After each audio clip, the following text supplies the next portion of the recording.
Muy buenas noches a todos y bienvenidos a la conferencia magistral que dará inicio a este Congreso conmemorativo de los 500 años del Hospital de la Concepción de San Juan.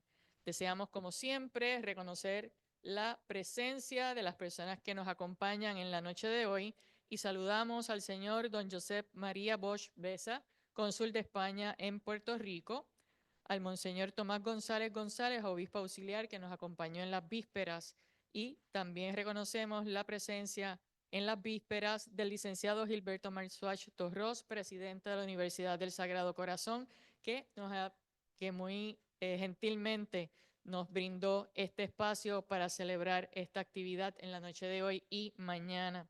Reconocemos a Madre Lucrecia Pichardo Rodríguez, la superiora de las Siervas de María, al padre Iván Huertas, que es su capellán, al doctor Gerardo Hernández Aponte, presidente de este Congreso, al doctor César Salcedo Chirino, presidente del comité de este Congreso de los 500 años, y también reconocemos la asistencia y que nos acompaña muy gentilmente el doctor José Rigau Pérez, el doctor Jesús Saavedra Caballero, la doctora Leticia Ubiñas López, el juez Ángel Pagán Ocasio, y a todos los demás asistentes, las siervas y demás personas que nos acompañan en la noche de hoy. Muchas gracias por estar con nosotros.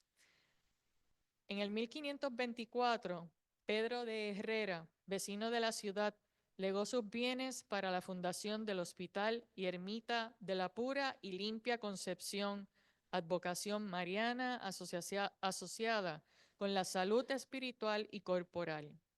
Desde sus comienzos, esta institución no solo fue un lugar de acogida para los enfermos, sino que también extendió su auxilio a aquellos pobladores que se encontraban en una situación de pobreza, abandono o en tránsito por el país. El hospital fue una institución gobernada por una cofradía a partir de unos principios religiosos, lo que permite clasificarlo como un hospital de caridad. Es decir, como una institución en la cual se ponía en práctica la caridad cristiana con la esperanza de obtener de Dios una gracia particular o la misma salvación eterna. La atención que les brindaban a los pobres se enmarcaba en el contexto de la realización de las llamadas obras de misericordia, una expresión de la espiritualidad de finales de la Edad Media. El hospital continuó funcionando de una forma intermitente, debido a diversas circunstancias históricas. A principios del siglo XVIII, la cofradía dejó de hacerse cargo del hospital y como consecuencia el hospital cesó en funciones hospitalarias. En 1766, el obispo Juan Pérez Jiménez construyó un edificio para que continuara funcionando el Hospital de la Concepción, pero por otras circunstancias ese edificio se convirtió en el Hospital Militar. Así pues, hubo que rehabilitar el antiguo Hospital La Concepción al lado de las murallas. En 1823, en época del segundo periodo constitucional, el Hospital La Concepción se convirtió en uno de mujeres. Desde 1887, las Siervas de María se hicieron cargo del hospital y en 1966 el Departamento de Salud determinó que la labor que allí se realizaba era compatible con una casa de salud y no con un hospital, por lo que dictaminó que se debía cambiar el concepto asistencial. Aunque con el correr del tiempo las circunstancias han variado, esta institución continúa hasta hoy día brindando sus servicios a personas enfermas que están necesitadas de un lugar de convalecencia o de cuidado especial. En el marco de la celebración de los 500 años del traslado de la ciudad capital de la villa de Caparra a la isleta de San Juan, deseamos conmemorar la fundación del Hospital de Nuestra Señora de la Limpia Concepción, cuyos inicios se remontan a 1524. Esperamos que la celebración del Congreso conmemorativo de los 500 años del Hospital de la Concepción de San Juan, Iglesia, Caridad y Medicina en Latinoamérica y en el Caribe, sirva como punto de partida para promover nuevas investigaciones, debates y estudios comparativos sobre la salud y otros temas afines que se abordarán. Agradecemos a la Comisión del Quinto Centenario de la Fundación del Hospital de la Concepción de San Juan, a la Universidad del Sagrado Corazón, la Arquidiócesis de San Juan y a las siervas de María, ministras de los enfermos, todo el apoyo brindado para la realización de esta actividad. Como muestra de las posibles discusiones, nos detendremos en algunos como el archivo clínico de la unidad temporal del COVID-19 en México, los menonitas en Puerto Rico y los diagnósticos y tratamientos médicos hasta el siglo XIX. Les dejo a ustedes ahora el doctor Gerardo Hernández Aponte.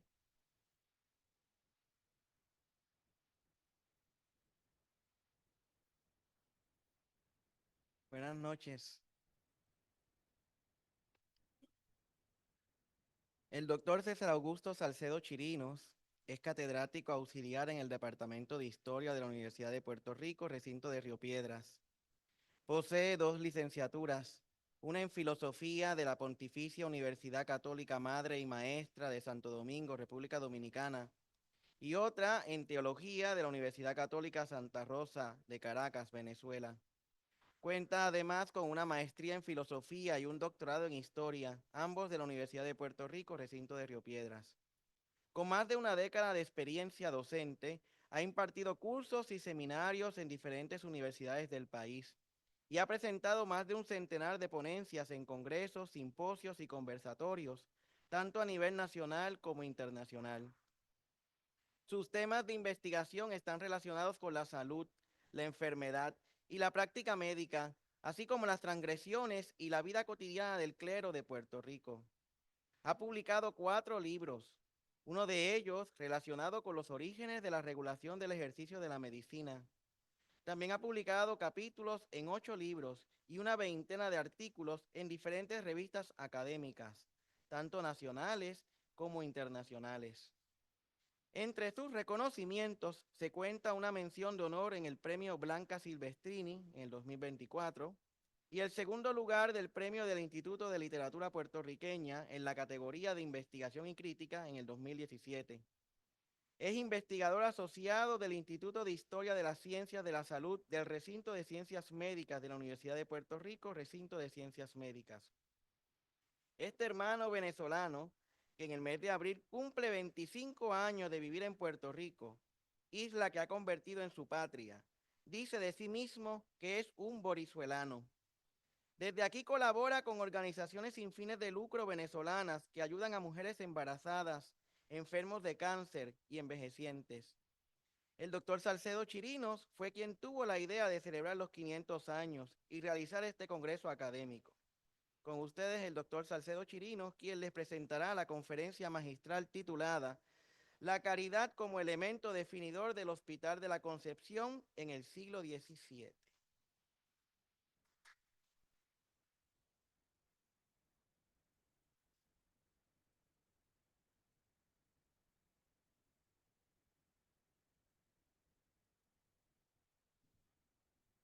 Buenas noches.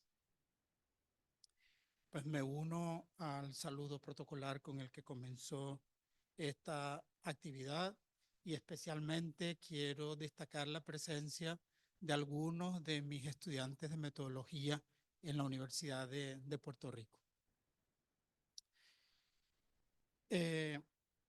La historia es una disciplina académica en construcción.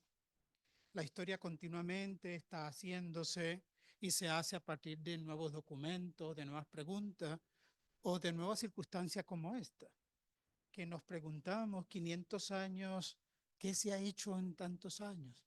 Y producto de esas preguntas, entonces han salido investigaciones, como parte de esas investigaciones se presenta en esta conferencia.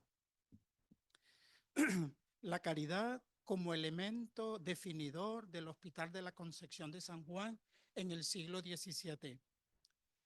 Consideramos que tomar en cuenta los 500 años de la fundación del Hospital de Nuestra Señora de la Concepción en San Juan es la ocasión oportuna para recordar a todos aquellos que en el ejercicio de sus creencias religiosas prestaron servicio en esta institución. 500 años son tiempo suficiente para mostrar que las instituciones en la ciudad de San Juan han ido cambiando. La idea que se tenía de los hospitales ya no son las mismas. Esta institución fue transformándose según las circunstancias históricas que fue viviendo la sociedad sanjuanera. Si bien es cierto que el Hospital de la Concepción de San Juan ya no existe como tal, porque lo que sobrevive es una casa de salud, queda evidencia significativa para mostrar todo lo que se hizo en ese tiempo.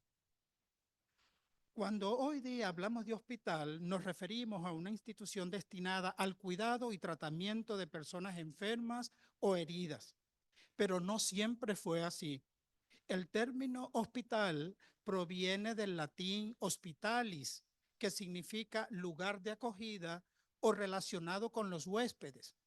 Este término está relacionado con otro, hospes, que significa huésped. Por eso se dice que el término hospital se utilizó para designar a una institución de origen medieval en donde se recibían y ayudaban a viajeros, peregrinos y necesitados. Una de las ideas que ayudó al desarrollo de estas instituciones fue la obligación religiosa de atender y apoyar a los enfermos, a los pobres y a los desvalidos. Estos hospitales fueron instituciones filantrópicas con marcado carácter religioso y espiritual. Sus objetivos eran múltiples, así como también sus formas de funcionar. No todos los hospitales eran iguales. La pluralidad es importante al momento de hablar de estos hospitales. Los huérfanos, los ancianos, los desvalidos, así como los extranjeros y los enfermos, encontraron en ellos el lugar de atención que necesitaban, motivados siempre por el ejercicio de la caridad cristiana.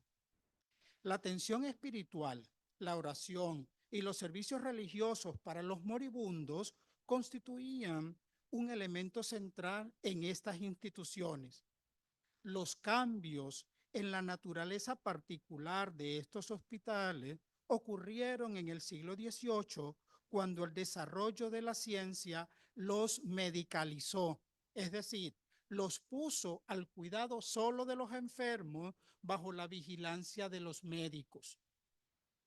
Las fuentes a partir de las cuales conversaremos sobre el hospital y ermita de la Limpia Concepción son los siguientes.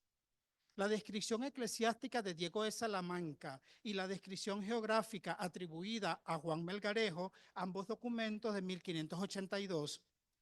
La información acerca del Hospital de Nuestra Señora de la Concepción de 1658, las constituciones de la Cofradía de la Constitución, que ya las encontramos, y los estatutos de gobierno de hospitalidad del Hospital de la Concepción, estos últimos documentos elaborados por el obispo Isasi en el año 1660. Es importante destacar que estos tres últimos documentos fueron consultados en el Centro de Investigaciones Históricas de la Universidad de Puerto Rico en el recinto de Río Piedras.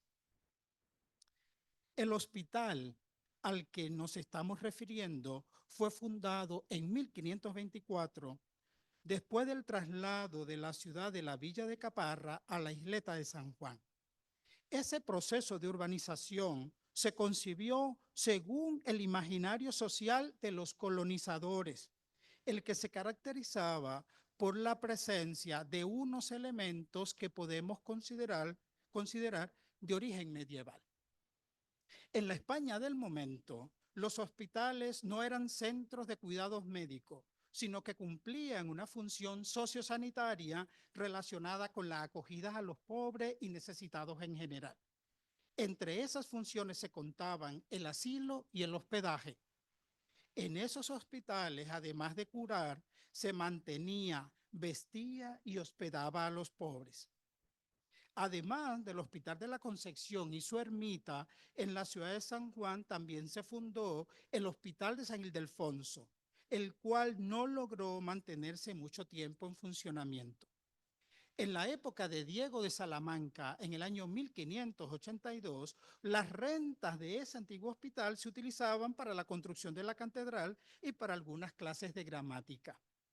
El Hospital de la Concepción y su ermita fue fundado por Pedro de Herrera, un vecino de la ciudad que era originario de Toledo. Este hospital fue posteriormente reconstruido con los bienes de Francisco Juancho de Luyando después que un huracán lo destruyera en 1530.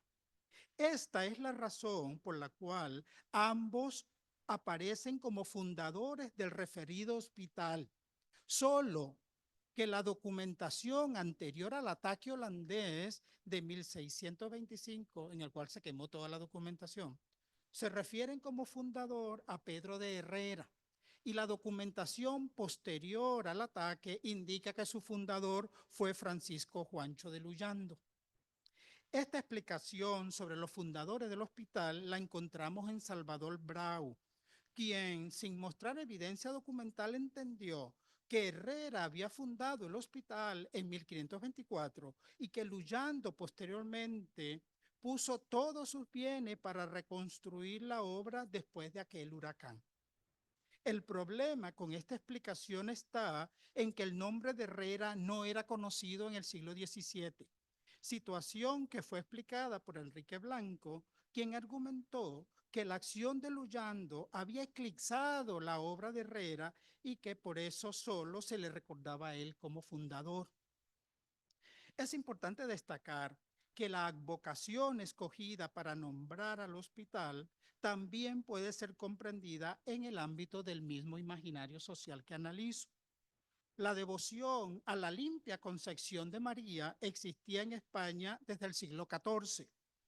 La oficialidad a esta devoción la dio el Papa Sixto IV cuando en 1477 autorizó una fiesta para ella con misa y oficio propios. La jaculatoria Ave María Purísima sin pecado concebida era una expresión común en la España del siglo XVI.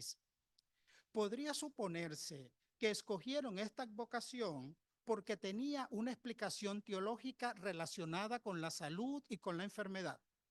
En la teología del momento se unían los conceptos salud y salvación. Ya San Anselmo había relacionado a la limpia concepción con la salud, con la ausencia de enfermedades.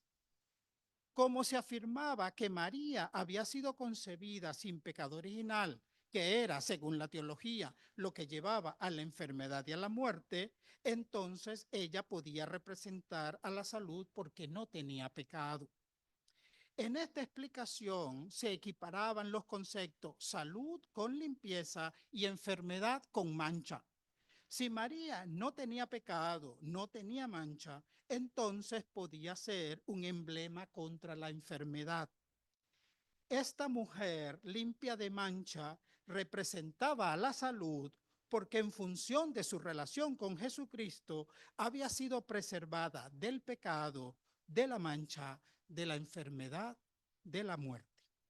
Por eso, cuando se invocaba el nombre de Nuestra Señora de la Limpia Concepción, se estaba rogando por la salud, por la salvación de los enfermos. Esta misma advocación había sido utilizada unos años antes en San Germán, cuando se estableció un hospital para pobres y una cofradía con el nombre de Nuestra Señora de la Limpia Concepción. En aquel momento fue común que se utilizara la advocación de la Concepción para nombrar a los hospitales. Véase, por ejemplo, el caso de Santo Domingo, en donde se erigió el primer hospital en tierras americanas. Allí también se fundó, aquel hospital se llamó San Nicolás de Bari y fue fundado en 1503. En este hospital se fundaron una capilla y una cofradía que se llamaba Nuestra Señora de la Concepción. En 1524, igual que en Puerto Rico, en México se fundó el Hospital de la Purísima Concepción, que posteriormente pasó a llamarse Hospital de Jesús. Hago un paréntesis. Los mexicanos celebraron el año pasado los 500 años de su Hospital La Concepción y gracias al auspicio de la Madre Lucrecia y al Departamento de Historia de la Universidad de Puerto Rico, yo pude asistir y dar una conferencia sobre este hospital del que hoy estamos hablando. Que por cierto, el doctor Saavedra también me acompañó a aquel congreso en México. Al analizar la descripción eclesiástica de Diego de Salamanca y la descripción geográfica atribuida a Melgarejo, puede verse que el Hospital de la Concepción se dedicaba a curar a los pobres que se acogían en él. Si bien se empleó el verbo curar para describir su función, pudiera estarse comprendiendo el término en el ámbito de la equiparación de la salud y la salvación, sobre todo porque era una institución gobernada por una cofradía a partir de unos principios religiosos, lo que permitía clasificarlo entonces como hospital de caridad. Es decir, con una institución en la cual se ponía en práctica la caridad cristiana con la esperanza de tener de Dios una gracia particular o la misma salvación eterna. La atención que les brindaban a los pobres se enmarcaba en el contexto de la realización de las llamadas obras de misericordia, una expresión de la espiritualidad de finales de la Edad Media.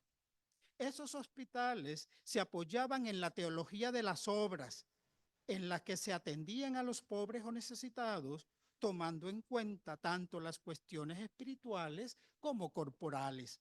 El punto de partida de su acción era la obligación religiosa de atender a los necesitados en general. Por eso es que se afirma que la principal finalidad del Hospital de la Concepción de San Juan no era necesariamente la curación, sino la hospitalidad, la atención a los desvalidos, en donde se les daba cama, techo y comida. Un hecho que permite probar que en este hospital no solo se dedicaban a atender a los enfermos, es el hospedaje que en el año 1597 les brindaron a 2 jesuitas que habían tenido problemas con su embarcación. Más de 2 décadas después, estos hombres fueron martirizados en Japón. De la misma manera, se le dio hospedaje a Fray Junípero Sierra, el franciscano fundador de las misiones en California, que en octubre de 1749 estuvo de paso por la isla mientras su embarcación se reabastecía. Además, se tiene evidencia documental que prueba que a principios del siglo XVII, antes del ataque holandés, en este hospital también se enseñaba a leer y escribir a los niños. Para sostener el argumento de que la caridad era el elemento definidor del Hospital de la Concepción en el siglo XVII, es necesario demostrar que esta institución estuvo bajo la cura pastoral del obispado. Es decir, que el obispo tenía una injerencia directa en su funcionamiento. No puede perderse de vista que en el imaginario social del momento, la salud era un asunto que no era exclusivamente corporal, sino que atendía a los otros elementos, como hemos dicho. A continuación, vamos a presentar al obispo de la diócesis de Puerto Rico como el patrono del Hospital de la Concepción. Hablar de patrono es referirse a la persona que asumía la responsabilidad de darle continuidad a una obra pía establecida. En este caso, el hospital y la ermita de la Limpia Concepción. El problema de esta fundación estaba relacionado con que desde el primer momento no se conservó el registro con el nombre del patrono, y esto fue un gran problema. Ya en 1582, Diego de Salamanca afirmaba que no se hallaba el nombre del patrono y que el obispo lo ejercía por costumbre. Esta costumbre a la que se refiere el documento es la que terminó recogiendo el Concilio de Trento sobre el papel que tenían los obispos en la ejecución de las disposiciones testamentarias piadosas. Además, era su responsabilidad visitar a los hospitales porque en ellos se administraban los sacramentos. Puede sospecharse que con el transcurso del tiempo, el control sobre el hospital y la ermita también estuvo en manos seculares. Torres Vargas afirmaba en 1646, cito, que por no hallarse papeles de antigüedad, fin de la cita, los cabildos eclesiásticos y secular se alternaban cada año para nombrar al mayordomo y a los diputados de la cofradía del hospital, que eran quienes tenían el control sobre su funcionamiento. El hospital y la ermita habían sido destruidos durante el ataque holandés en 1625, se reconstruyeron en tiempos del gobernador Enríquez de Sotomayor, 1635-1641, quien por disposición de Felipe IV comenzó el amurallamiento de la plaza militar. Según Arturo Dávila, en ese proceso de reconstrucción urbano hubo muchos conflictos por los intereses para manejar aquella ayuda económica que llegaba de España. Esos conflictos se expresaban en las disputas que mantenían los gobernadores y los obispos por el control del hospital. El reconocimiento formal del obispo como patrono del hospital y la ermita de Nuestra Señora de la Concepción fue consecuencia de una disputa entre el gobernador José de Novoa y Moscoso y el obispo Francisco Arnaldo Isasi. El 15 de noviembre de 1658, el gobernador Novoa se dirigió a las autoridades reales para reclamar el patronato sobre la ermita. Él decía que no entendía por qué debía ser la catedral la que controlara aquel lugar en perjuicio del patronato real. El argumento para reclamar ese patronato, el gobernador afirmaba que esa ermita estaba tan pegada a la muralla que lindaba con sus oficinas, que por eso debía ser de él el patronato y no del obispado. Por esa razón, solicitó una investigación sobre cuándo, por qué y con qué licencia habían establecido aquella ermita. Aquellos reclamos del gobernador llegaron hasta la audiencia de Santo Domingo y se formó la discusión. Desde entonces, desde donde le escribieron al obispo para que respondiera sobre aquellos planteamientos. Para recopilar la información que solicitaba la audiencia de Santo Domingo, el obispo encargó a Francisco Álvarez, el fiscal eclesiástico de la diócesis. Como la documentación había sido destruida durante el ataque holandés, hubo que escoger a personas de mayor edad en la ciudad, así que escogieron a 10 de los más viejos para conseguir toda la información. Y entre ellos estaban algunos capellanes, algunos sacerdotes, habían algunos mayordomos y había algunos de los viejitos que contó que él de niño había aprendido a leer en ese lugar. En la información recopilada se había identificado que los patronos del hospital y la ermita habían sido siempre los obispos o los provisores en sede vacante y que siempre habían cumplido con las obligaciones del cargo. Cuando el obispo Isasi respondió a las autoridades reales el 4 de octubre de 1660, acusó al gobernador de querer apoderarse del hospital. Le parecía extraño que mencionara solamente a la ermita cuando en realidad se trataba de un hospital, y citó al obispo, con su iglesia, todas sus oficinas, enfermería, cementerio y campanario, que había sido fundado para curar a los pobres de la ciudad. El ejercicio de la caridad en el funcionamiento del hospital quedaba reglamentada en las constituciones de la cofradía, que era la encargada de hacer funcionar el hospital. En el contexto del reconocimiento del obispo como patrono del hospital, se identificó que no tenían las constituciones de la cofradía porque habían sido quemadas en la destrucción de los holandeses. Por eso, el obispo Isasi nombró a 3 personas para que recompusieran las constituciones según las recordara. Entre esas personas estaban Diego de Torres Vargas, Francisco Calderón de la Barca y Esteban Cordero de Luyando, un descendiente del Luyando que había dado el dinero para la reconstrucción. En el documento preparado se refieren a esta cofradía con el nombre de Nuestra Señora de la Limpia Concepción, la que había sido fundada en la ermita del hospital. Estos 3 términos, iglesia, hospital y cofradía, refieren de nuevo al imaginario social que había llegado con los colonizadores.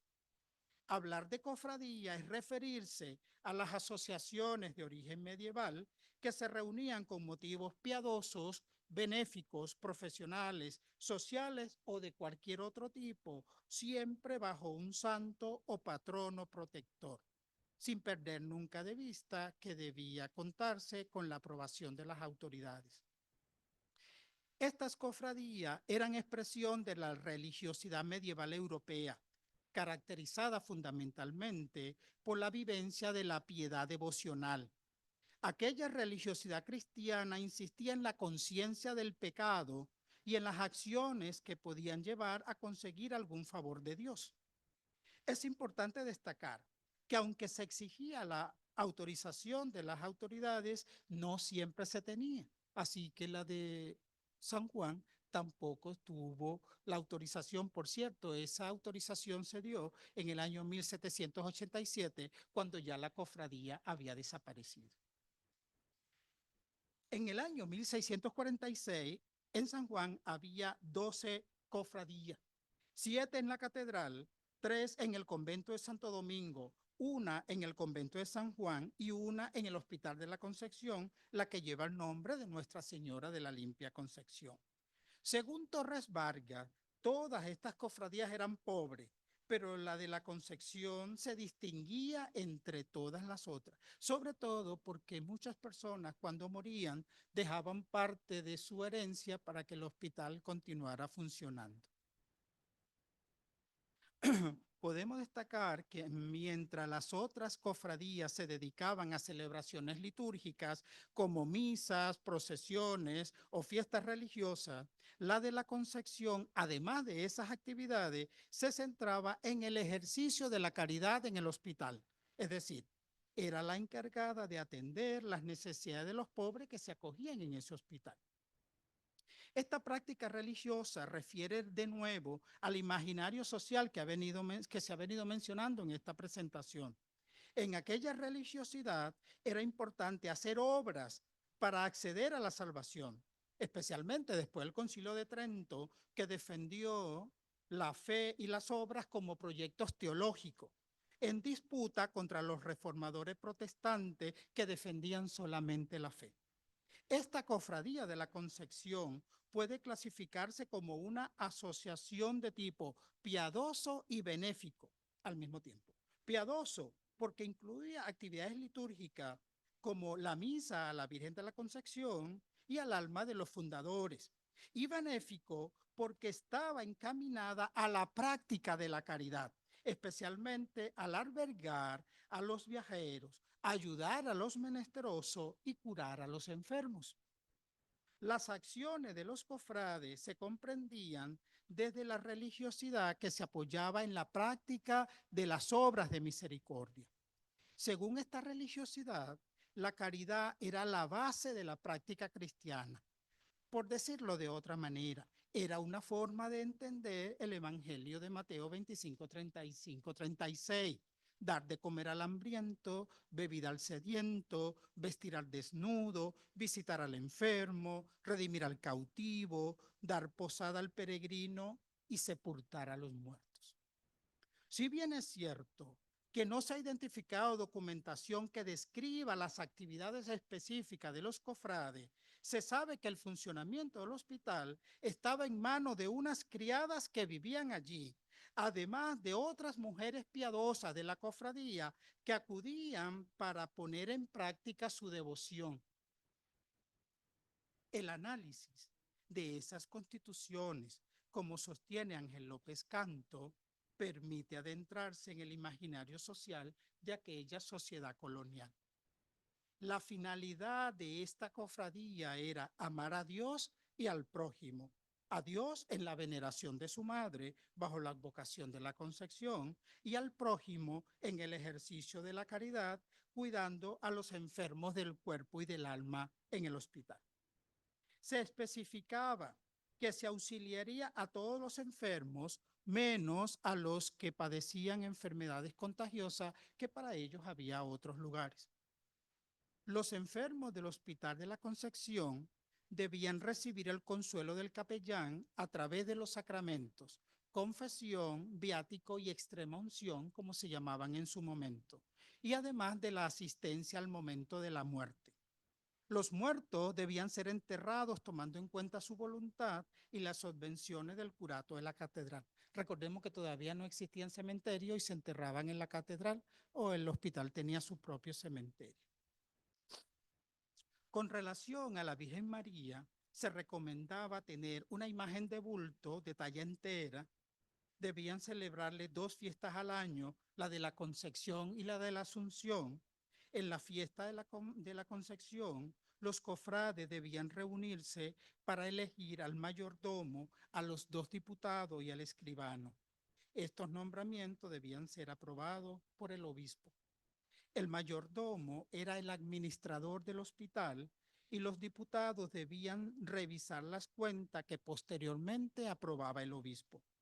El capellán, que debía ser nombrado por el obispo, se encargaba de darle consuelo a los enfermos y asistencia a los moribundos, además de celebrar las misas de la capellanía de Francisco de Luyando y encargar el recogido de la limosna un día a la semana.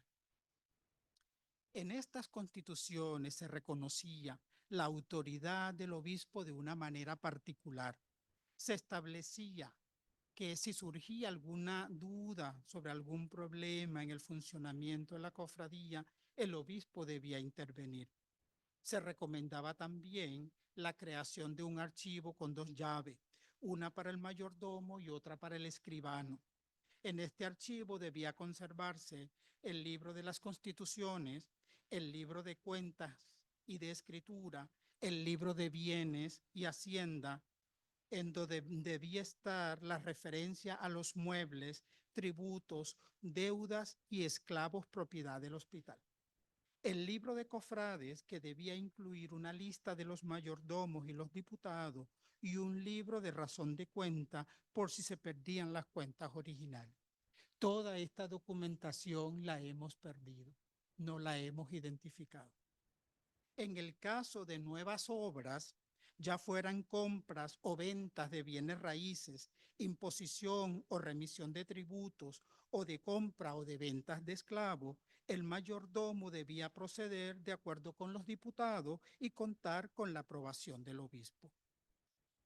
Según estas constituciones, la cofradía estaba abierta a todos los que quisieran participar en ella, solamente que había que pagar 8 reales de limosna para incorporarse, a excepción de los pobres, los soldados o los esclavos que podían pagar la mitad. Podría considerarse que estas constituciones estaban actualizadas al momento, porque en ella puede verse la presencia de las constituciones del Concilio de Trento y la del Sínodo de San Juan de Puerto Rico de 1645. El Concilio de Trento se identifica en la exigencia de que la imagen de María fuera de talla entera, así como también cuando se recomendaba que quienes administraran los hospitales debían cumplir con sus obligaciones y ejercer la hospitalidad, o cuando se pedía que los obispos o cuando se pedía a los obispos que vigilaran para que los hospitales estuvieran fielmente gobernados, o cuando se mandaba a los administradores de obras pías que debían dar cuentas a los obispos.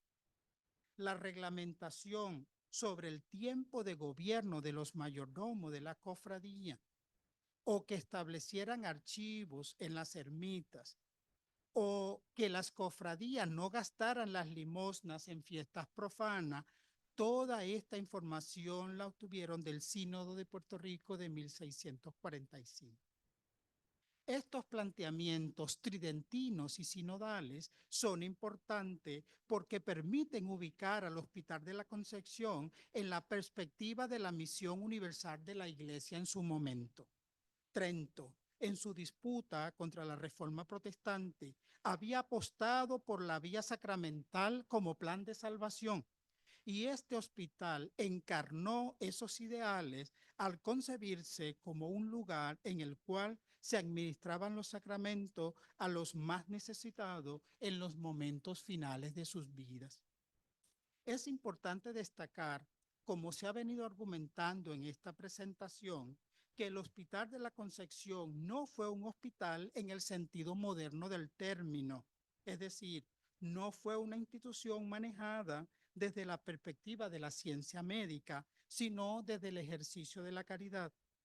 En aquel momento, los hospitales no solo atendían asuntos relacionados con la salud, sino que también incluían cuestiones filantrópicas y espirituales, como se ha dicho anteriormente.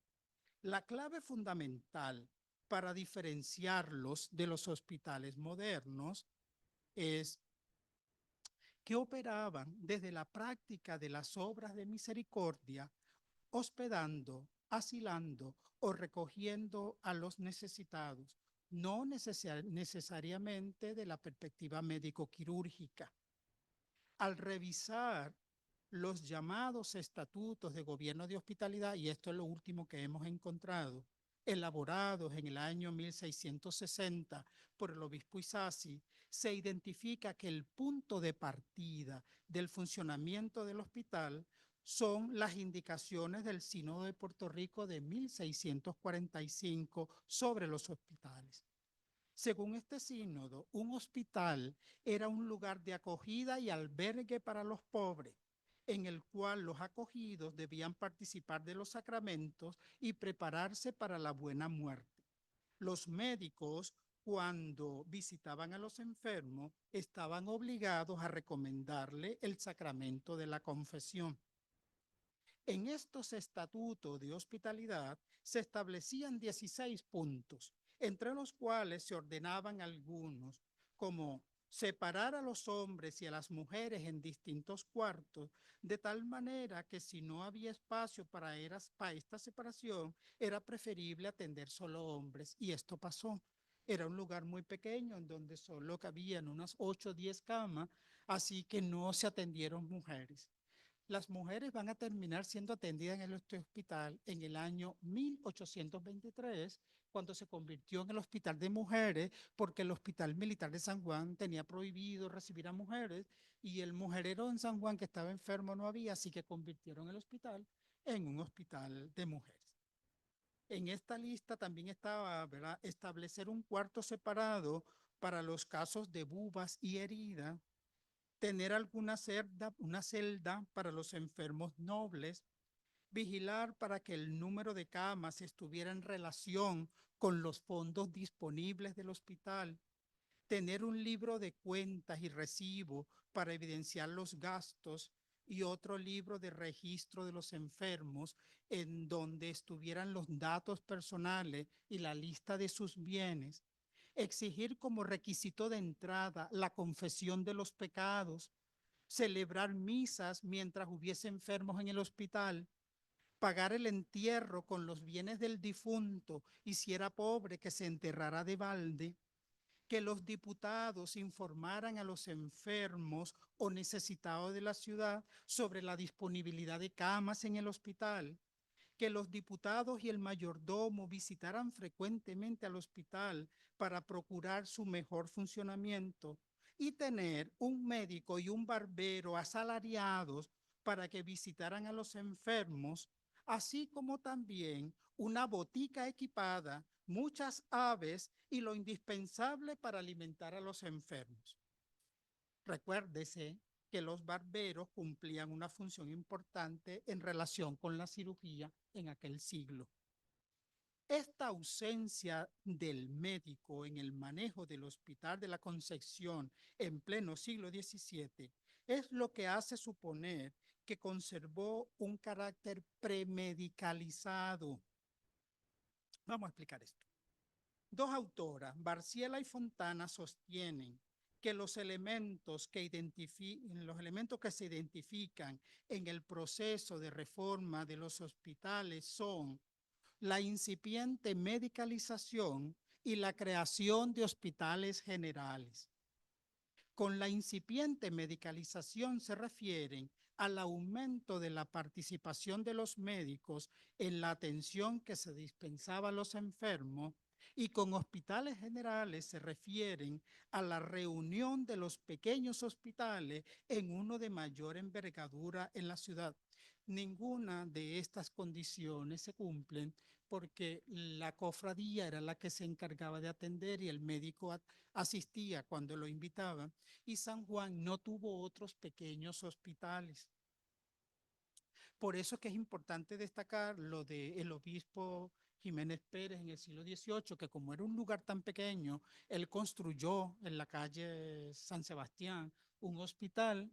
Lo que pasó que lo prestó a los militares y el obispo muere en el momento y los militares se quedaron todo el resto del tiempo con el hospital. Así que el Hospital de la Concepción existió siempre con 8 camas hasta que terminó después convirtiéndose en la Casa de Salud.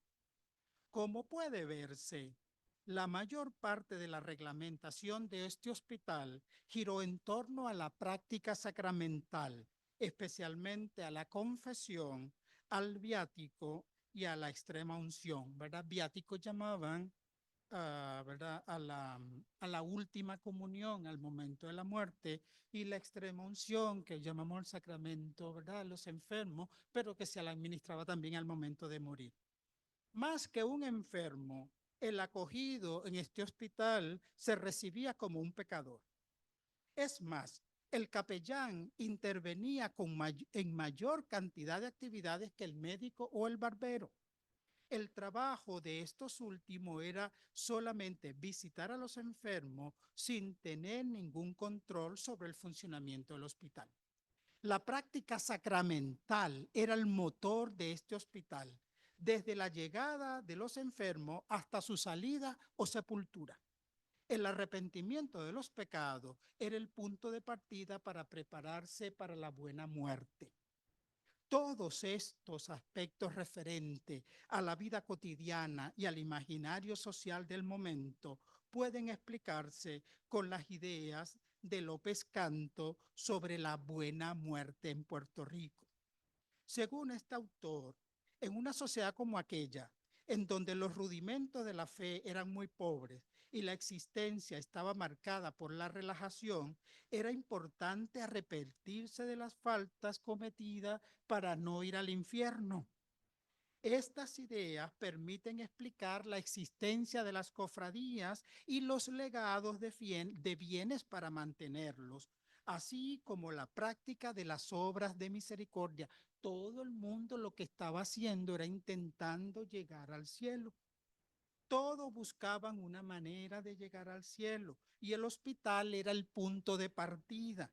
Unos lo hacían dejando parte de sus bienes para el proyecto, otros manteniendo en funcionamiento al hospital y otros muriendo en él. La relación particular que el obispo tuvo, que el hospital tuvo con la muerte de los acogidos, llevó a los creyentes a suponer la existencia de unos beneficios particulares para los que morían en este hospital.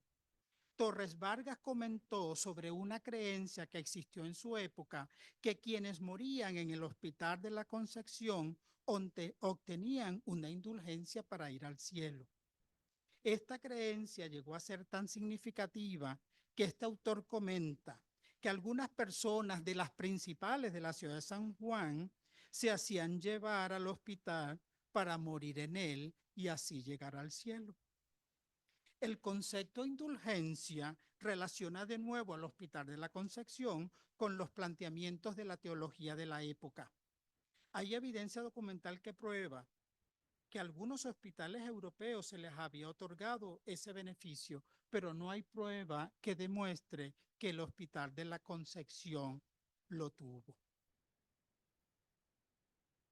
Para finalizar estos comentarios, podemos decir que el Hospital de la Concepción de San Juan fue una institución inscrita en el ámbito de los planteamientos tridentinos, en donde los sacramentos se concebían como un elemento importante en las acciones de la Iglesia, que el ejercicio de la caridad fue una práctica que permitió que estas instituciones, que el ejercicio de la caridad fue una práctica que permitió que instituciones como esta movieran a la población a preocuparse por los pobres y desvalidos, mientras ellos esperaban ganar un beneficio con Dios. Esa misma esperanza de salvación movía los corazones de los creyentes para dejar parte de sus herencias para que el hospital continuara funcionando. Puede sospecharse que la ausencia de otros hospitales como este no permitió que la institución llegara a tener ¿verdad? Una mayor capacidad de atención. Es importante, es importante indicar que a finales del siglo XVII la actividad del Hospital de la Concepción disminuyó significativamente porque la cofradía también disminuyó. Yo creo que está bien por aquí. Muchas gracias por la atención.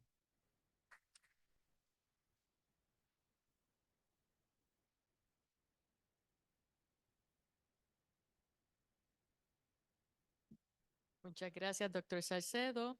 Con ustedes estará ahora el doctor Hernández para las preguntas y al finalizar le invitamos a la terraza para un pequeño compartir.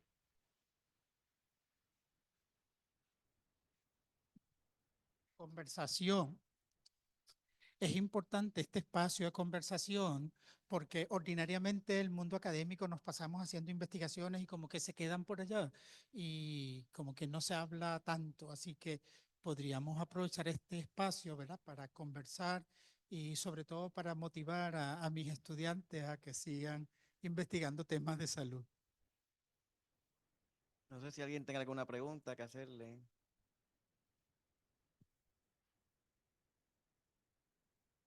Buenas noches a todos. ¿Existe algún plano que se conozca o algún plano, dibujo de cómo eran los edificios originales o dónde estaba el cementerio? Porque eso nos interesa a los arqueólogos.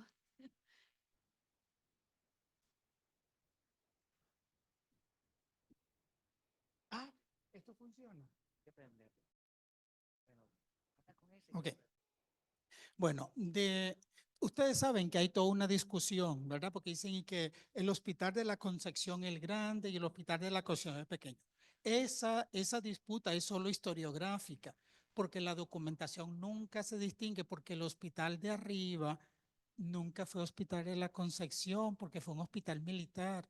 Por eso el obispo de nuevo reabre el hospital abajo, pero hay mapas, ¿verdad? Perdón, planos del hospital de arriba, pero del hospital de abajo. Tampoco sabemos dónde está el cementerio, pero a mí me parecería que sería genial que nos permitieran en algún momento, ¿verdad?, excavar el patio porque ahí murió mucha gente, no tenemos evidencia, pero solamente con el cuento de que si yo moría ahí me iba para el cielo, así que mucha gente debió inventar para ir a morir allá. Así que no lo tenemos, pero seguimos buscando información y documentación con relación a eso. ¿Alguien? Buenas noches. Pues a base de esos datos que recopiló, debido a la pérdida de documentación tras la invasión holandesa, si tuvo algún conflicto por algunas otras fuentes que se contradecían y cómo lidia esos datos, cómo trabaja esos datos. Bueno, sí, es importante lo de las fuentes porque las fuentes no dicen, por ejemplo, no dicen que están ahí. Las fuentes las encuentro porque en 1814 el obispo visitó al hospital y como no encontró a nadie se molestó y comenzó a pedir todos los documentos y transcribieron todo lo que encontraron y ahí estaban transcritas las constituciones y el reglamento de hospitalidad. Así que cuando encuentro eso, no hay tanto conflicto anterior porque como no se han consultado, no se ha hablado. Hay conflictos fundamentales en cuanto al fundador, que si fue uno, que si fue Luyando, y ya entonces eso también lo conciliamos con Salvador Brau, que nos dice fue Pedro da el dinero en 1524, en el 30 lo destruye un huracán, que el libro del profesor Moscoso describe la destrucción del hospital y entonces él huyendo deja sus bienes, los restauran, los recuperan. Así que por ahí podría haber algún conflicto, pero no tanto. Más bien lo que hay es información sin referencia documental. Entonces, hay mucha dificultad para entender cómo era que funcionaba, así que estamos utilizando documentación de las disputas de los obispos y los gobernadores para ver cómo está. A mí me resulta muy interesante que el hospital tuviera esclavos, que compraba en el momento. Todos tenía, el esclavo también era una propiedad, así que en algún momento que disminuyen los bienes del hospital, pues se pueden vender algunos esclavos para que siga funcionando. Pero no tuve gran conflicto con la documentación que estuve manejando.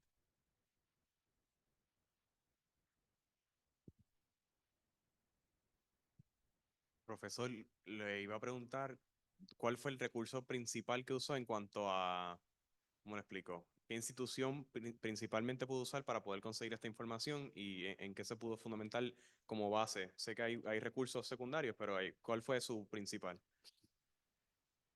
Bueno, dije al principio, ¿verdad?, que el Centro de Investigaciones Históricas de la Universidad de Puerto Rico, recinto de Río Piedra, ellos tienen una cantidad de documentación de los archivos de España. O sea, esta conferencia no se hubiese dado porque yo no tengo dinero para ir a España al archivo, pero el Centro de Investigaciones Históricas tiene la documentación. Así que decía, yo estuve leyendo una disputa de un gobernador y me comienzo a leer y ahí hay documentación que se copió.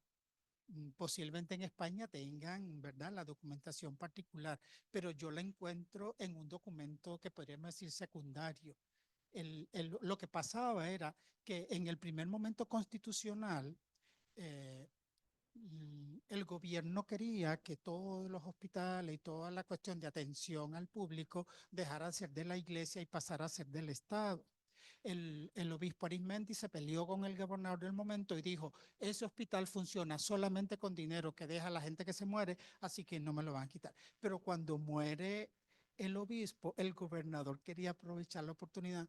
Ahí termina el primer momento constitucional, pero el gobernador siguió investigando, así que recopilan una documentación que en aquel momento no sabíamos qué función tenía, pero hoy nos está permitiendo reconocer este carácter particular del hospital que les he presentado hoy.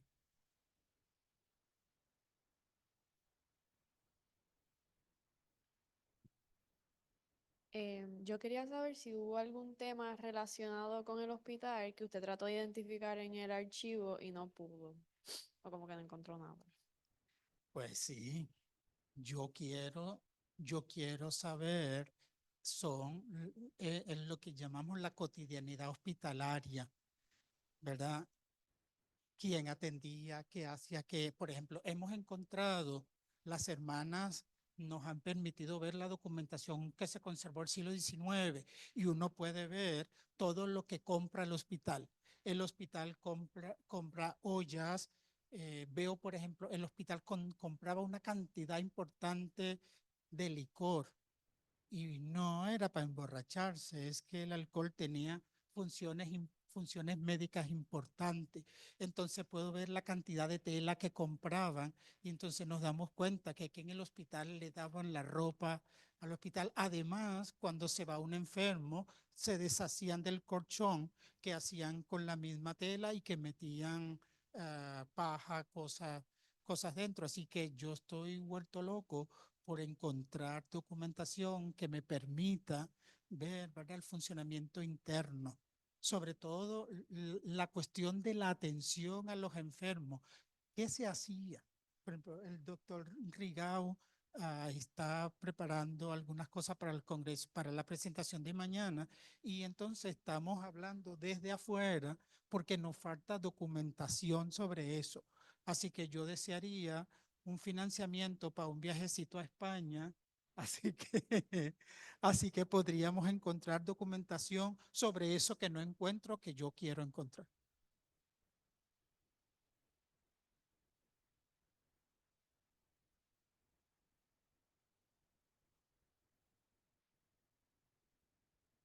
Muchas gracias por su conferencia, doctor Salcedo. Un comentario respecto a los enterramientos. En los años 50, cuando Ricardo Alegría renovó la plaza de San José, se encontraron esqueletos en la entrada a la puerta de la iglesia, que en aquel momento pues era la acera y la calle. Así que sí, podría ser que una exploración del patio encontrara eso. Más que una pregunta, bueno, es una pregunta a usted, pero no a la conferencia.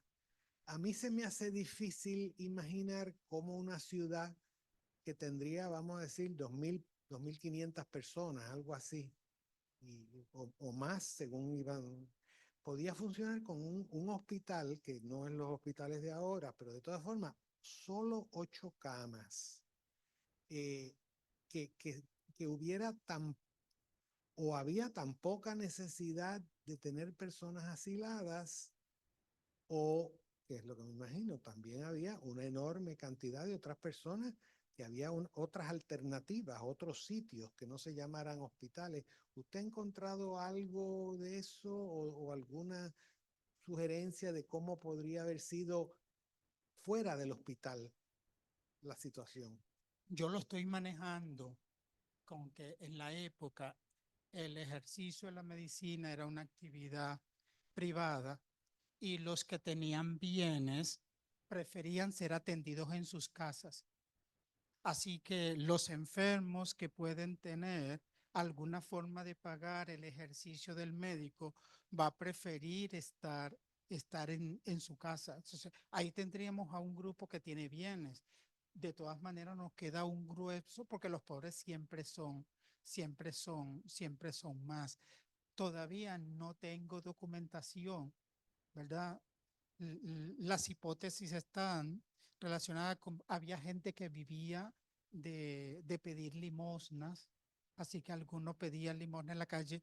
Recordemos que en esta época las enfermedades se mostraban como para que me dieran limosna, así sí que tenía una lepra, tenía alguna cosa, se mostraban públicamente, así habrían otra vez, pero no falta documentación, profesor.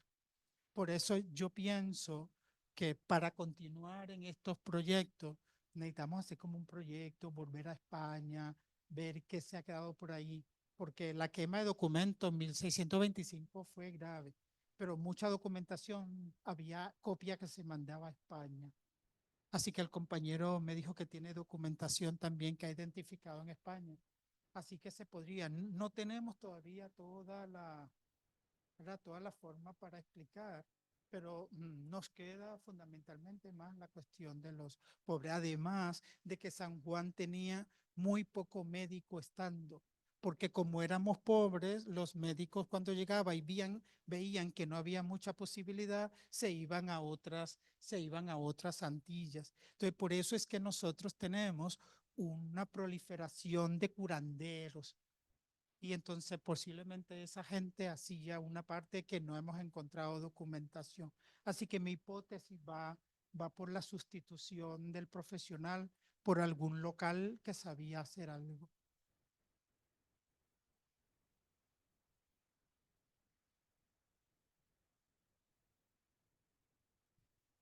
Hola, buenas. ¿Qué papel jugó el hospital en el desarrollo del sistema de salud en Puerto Rico? Bueno, para responderte, tengo que saltar del siglo, porque en el siglo XVII que estoy trabajando, un sistema de salud así no existía. En el siglo XVIII, después de la mitad del siglo XVIII, comienza todo el desarrollo de la idea médica, de la planificación de los hospitales y entender que el Estado tiene una obligación con las personas de la ciudad que se curen para que esté funcionando. Entonces, este hospital no sirve mucho porque a nosotros nos sirvió el hospital militar que había construido el obispo. va a tener una importancia significativa es después de 1823, cuando comienzan a recibir mujeres enfermas de la ciudad que no podían recibir en el hospital militar porque no se aceptaban mujeres.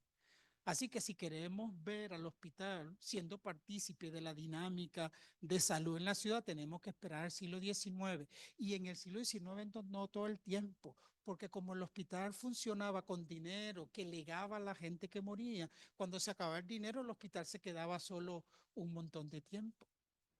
En 1819 hubo que pelear con un militar venezolano, después que pierden con Bolívar allá, viene a Puerto Rico y el hospital estaba sin usar, y ese señor agarró el hospital y trajo toda su familia y todas sus cosas.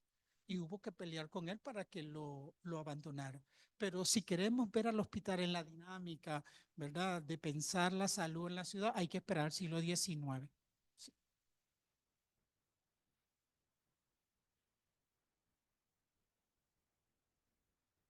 Ay, se me acabó el agua. Buenas noches. Eh, Siguiendo la misma pregunta del profesor Rigao, ¿no hace el hospital militar la función de suplir la ayuda médica al resto de la ciudad que no tenía la alternativa de ir al hospital de la Concepción? Se suponía que eso pasara porque eso fue el acuerdo con el obispo. Pero como el obispo murió sin que quedara todo firmado, a medida que fue pasando 1780, 1790, el hospital militar cada vez utiliza la prerrogativa militar para ir dejando fuera. Va a pasar es en 1814 que se establece una sala de pobres en el hospital militar y había para 10 enfermos pobres en la ciudad. Esta sala, podemos conectar con la pregunta tuya. Esa sala de pobres en 1830 tiene 30 camas y llega a tener 50 camas en 1870.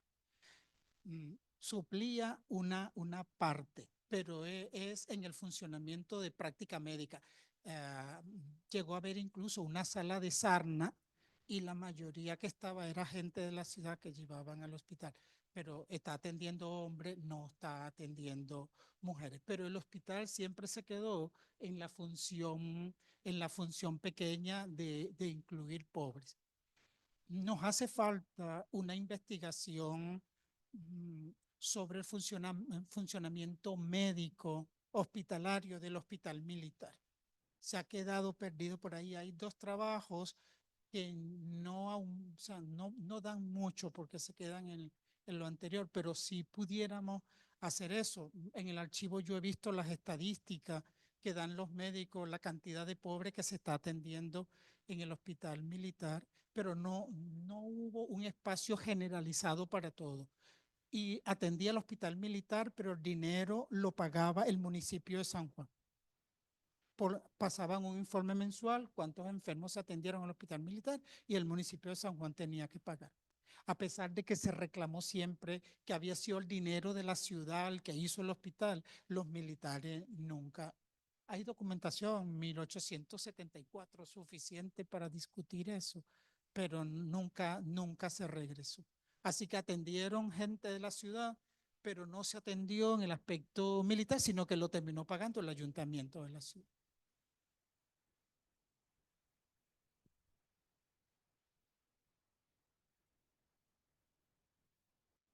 ¿Nadie más? Bueno, muchas gracias. Ha sido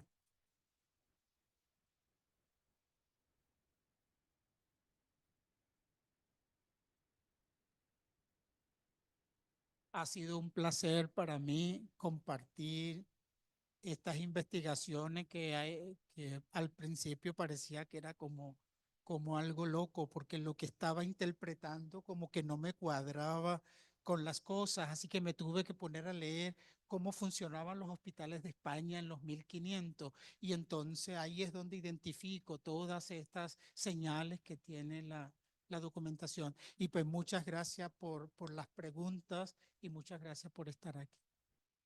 Recuerden que mañana a las 8:30 de la mañana nos volvemos a reunir aquí para seguir discutiendo temas relacionados. Y ahora pasamos a los piscolabis que están fuera del salón en la parte posterior. Muchas gracias.